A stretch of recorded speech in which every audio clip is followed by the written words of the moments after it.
Monday night at Mory's, coming off of Yale's 7-6 win over Fordham. I'm joined by the Jolie Smilow 54 head coach of Yale football, Tom Williams. And wow, Yale has won 4 games this year. They're 4-1, 2-0 in the Ivy League. And 2 of those wins were decided on the last play. Clock was at 0-0-0, and the game was in doubt when Yale won. And then a 1-point victory where, you know, what was it, about 30 seconds before you could exhale? Yeah, a little longer. We had about 30 more seconds on the clock. But it was certainly nice to win no matter how we won it. You won it. We talked about this on Saturday after the game, and I'm sure when you went back and looked at film, it was just accentuated that you won it with a lot of guys stepping up and solid contributions from the guys who've been in the lineup from day one. It was really a nice combination coming together, I think. Absolutely. You know, I think we were missing 6 offensive starters, and that included our top 2 running backs.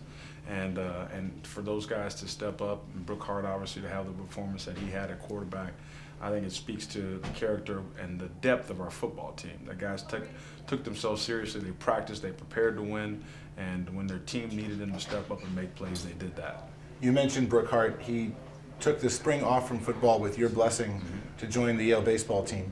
And I talked with his baseball coach, John Stupor, last week as it was becoming clear that he was probably going to play. And Coach Stupor sent me a text message when he talked about Brooke as a baseball prospect because he's got a great chance. But he ended the text message with, "Tell the offensive line to play great." Of course. And they did. Of course they did. You know, Brooke's a great teammate. The guys love him. Everyone was excited about his opportunity to play. It was scripted to build. He was going to play anyway, regardless of what happened with Pat. Fortunately for Brooke, Pat's shoulder injury kept him from getting a chance to go the whole way. So Brooke got the whole game, but he prepared as if he was going to be the guy, and he played that way. And we're so happy. I couldn't be happier for a kid than I am for Brooke Hart. A point I made with Carm on the air was Brooke really had almost been the #1 quarterback for 2 weeks in practice because after the Albany game, it was Patrick Witt's wrist that was bothering him and limited his throws. So Brooke, I think it probably helped that he had those really 2 weeks of the #1 passer in terms of reps. And I agree with you. And he gets a lot of quality reps versus the first team defense. And we think our defense is pretty good. So it's not as if he wasn't being prepared to play. But it's one thing to prepare in practice and another thing to do it in live bullets. And we knew for the stretch run that he needed to play some this year. And the opportunity presented himself, and he went out and did exactly what we expected him to do.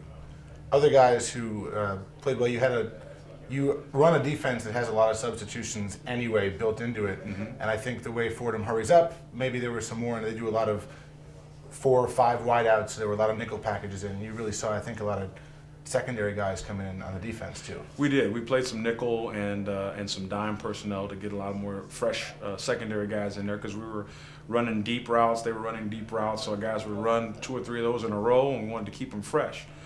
We've always made a practice of rotating our defensive linemen, so that wasn't as much of a change as what we've done in the past, but certainly rotating the secondary guys was, but it worked out well for us. You talk about the defensive line, and it was your captain, Tom McCarthy, and he played and started at Dartmouth his first game back. Yes. He was notably on the field against Fordham. I think it was clear he was as close to 100% as you can get, if not there. Well, I think Tommy would say the same thing. You know, he's practiced well in the last couple of weeks, but you could tell that he was making a difference in terms of his health the last couple of weeks, or excuse me, last days of the week, last week. And then when he played on Saturday, he looked like the Tommy McCarthy of old. So we're hoping that upward arrow trend continues. Talking about Penn, what do you see for what type of team are they? I mean, they won a game putting up, I think, 27 points against Columbia and threw the ball 5 times. Yes. Well, they are, I think, attempting to throw the ball more, even though they didn't do it last week. I think some of the earlier games they've thrown it quite a few times, and I think that's helped their offense to spread people out a little bit more. But we certainly expect an Al Bagnoli coached team to come in here and try to bloody our nose, and we look forward to that challenge. The Bulldogs can bloody noses with the best of them, especially at home, right? We think so. We certainly think so. It's kind of full circle, because I remember you saying last year after the Penn game that you went to Tom Beckett and said, "I know what it takes now." Yeah. What did you mean by that? Well, I think, again, having taken a lap around the league, I had a much better feeling, especially after playing Penn and seeing what the Ivy League champion looks like. I knew exactly what our team was going to need to compete against them, even though that was midway through the season last year. I felt like we'd seen the best team in the league, and I think we've taken those steps via recruiting, via our off-season conditioning program to put ourselves in position to challenge for the Ivy League title. And I like exactly where we are right now with our football team. You know, we talk about the close games, and we talked about coming down to the wire at the start. And I think in this league, there's going to be, if there's 5 games left and they're all league games, there's probably going to be 5 close games. And if it's not, it'll be the one surprise. I mean, I think that's right. And with as much parity in the league, especially, you know, you've got to play your best football on every Saturday. But as it comes down to crunch time, there's going to be a lot of close games. And the thing I feel good about our team is we've been in those games before. We know what it takes to win, and we expect to do that from here on out. Coach, before we turned the cameras on, we were talking about some of your NFL ties, and you know, especially the Jaguars play tonight, Monday night. Is there stuff that you're able to take from your NFL experience and apply it to being the head coach here at Yale? Absolutely. You know, everything from schemes to you know, management. You know, I talked about all the mentors that I've had in this profession, and Jack Del Rio was certainly one of them. I think that one of the best things he does is relates to the team, and he feels the pulse of his football team better than any other coach I've probably been around, and I try to you know, use those lessons with our football team here at Yale. You're midway through the season. If you're grading midterms, what's the team's grade? Well, I'd say we're B+. You know, I think the one area that we have not performed as well as any of us would like is in the special teams, in the kicking game, specifically in the place kicking game. I think there are other areas we call the Big Four, our 2 return teams and our 2 coverage teams. We're doing okay. We're not as prolific maybe as we were a year ago, but we're certainly holding our own. But in the place kicking game, we've struggled, as I said, in a lot of different areas, from the snapping to the holding to the kicking and the protection. So we've made progress. You know, we got a lot of clean looks on Saturday. Protection was solid. Now we just got to make some kicks.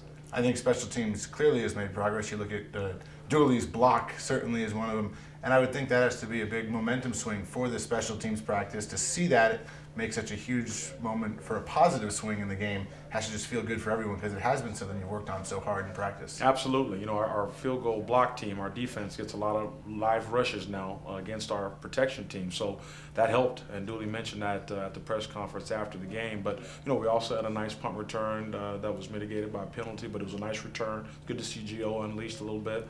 Our punt return average was 35 yards on Saturday, so we're getting the ball in good field position for our offense. And our coverage teams, I think, have gotten their swagger back. We got our stinger back, and we're covering with speed and violence, which is something that we hang our hat on.